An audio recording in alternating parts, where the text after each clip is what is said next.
नमस्कार जोहार। आप देख रहे हैं दृष्टि नाव और मैं विजयदत्त पिंटू खड़ा हूँ ईडी कार्यालय में। ईडी कार्यालय से एक ताज़ा अपडेट निकल करके आई है। वो ताज़ा अपडेट ये है कि आईएएस अधिकारी जो कि झारखंड राज्य की जिला खनन विभाग की सचिव रह चुकी हैं, उनके सीए सुमन कुमार को ईडी ने बुलाया है। जी हाँ, इस वक्त की ब्रेकिंग न्यूज़ ये मिल रही है कि पूजा सिंघल के सीए, जिसके यहाँ से कि भारी मात्रा में लगभग 19 करोड़ 76 लाख से ज़्यादा की नकदी की बरामदगी हुई थी और साथ ही साथ बरामदगी हुई थी निवेश से जुड़े हुए कागजातों की।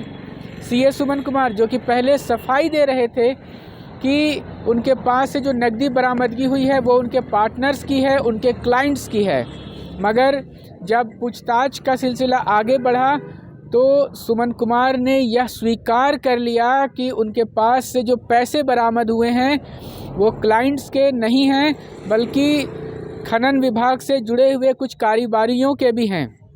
सुमन कुमार ने अपने बचाव में अपने साथ क्लाइंट्स के भी नाम लिया था, जिसमें गौतम, पंकज, अमित जैन सहित और भी क्लाइंट्स थे।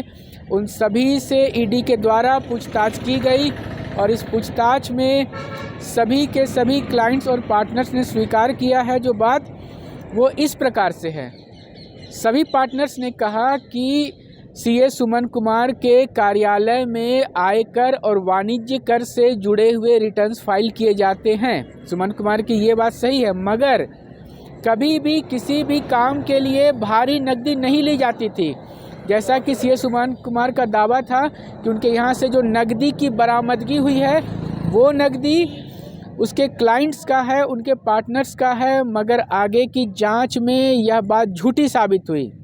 उधर एक तरफ और एक घटनाक्रम चल रहा है कि सीए सुमन कुमार जिसके सीए हैं, यानी कि सीए तो बहुतों के हैं, मगर जिससे उनका सीधा कनेक्शन है, जो सबसे मजबूत कनेक्शन है, वो है राज्य की खनन सचिव आईएएस पदाधिकारी पूजा सिंघल। पूजा सिंघल भी लगातार हाथ पैर मार रही है, अपनी जमानत पाने की कोशिश कर रही हैं। आज कोशिश की थी उन्होंने फर्जी कागजात के आधार पर, मगर ईडी के अधिवक्ता के सामने उनके अधिवक्ता की एक नहीं चली। खैर, वो अपडेट्स आपको दूसरी वीडियो में हमारा देखने को मिल जाएगा। यहाँ मैं बता रहा हूँ कि सीए सुमन कुमार को ईडी ने फिर से बुलाया। ईडी देख लीजिए, ये वही कार्यालय है जिसके इर्द गिर्द आज झारखंड का प्रशासनिक और राजनीतिक महकमा पूरी तरह से इसी के कहीं न कहीं जांच के दायरे में अटका हुआ है। और इन्फोर्समेंट डायरेक्टरेट जो है, ये जो ईडी है, इसके द्वारा लगातार जांच किया जा रहा है कि यहाँ पर जो कुछ भी मनी लॉन्ड्रिंग के बड़े बड़े काम हो रहे थे उसके बारे में। और इसमें जो सबसे पहला और बड़ा नेक्सस, जो सबसे बड़ा एक नेटवर्क पकड़ में आया, वो था अवैध खनन से जुड़े लोगों का। हालांकि हम लोग जानते हैं कि ये अवैध खनन से जुड़े लोगों का जो पूरा का पूरा जो एक लॉबी था वो इतना शक्तिशाली था कि उस सिलसिले में आगे बढ़ते हुए राज्य के मुखिया तक बात आ गई।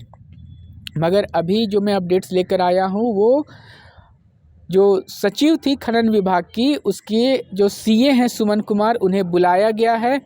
और साथ ही साथ सुमन कुमार के जो बात थी कि उसने अपने बचाव में जो कहा था कि उसके पास से जो नकदी की बरामदगी हुई है उसके क्लाइंट्स की है, वो बात झूठी साबित हो चुकी है। और किसका पैसा है वो, इसके संबंध में भी ईडी को अहम जानकारी मिल चुकी है। अब अगली पेशी में जब अच्छे से पूछताछ होगी तो हो सकता है कि कुछ नया और बेहद बड़ा खुलासा सामने आएगा। जो कुछ भी नया खुलासा होगा, खनन विभाग से जुड़ा हो या फिर ईडी कार्यालय की ओर से हमें कुछ जानकारी मिल पाती है, वो सारे अपडेट्स लेकर के आपके सामने हम फिर उपस्थित होंगे। तब तक के लिए हर ताज़ा राजनीतिक सामाजिक अपडेट्स के लिए बने रहे दृष्टि नाव के संग। कैमरा सहयोगी रिक्की राज के साथ मैं विजयदत्त पिंटू, ईडी कार्यालय से फिलहाल इतना ही।